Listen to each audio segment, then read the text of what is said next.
Fara amagul ba Sakora rek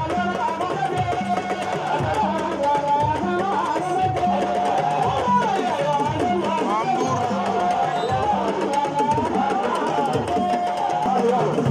waaw mais ando ne ancien gloire ka bo Fatick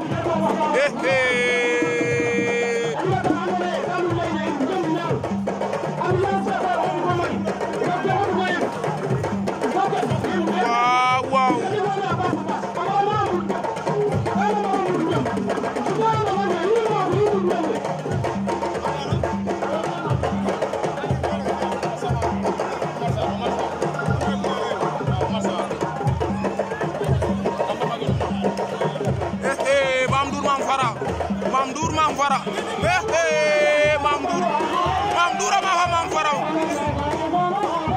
Mame Ndour a Mbassis a mafa Mame Fara quel combat vite fait bien fait ndeysaan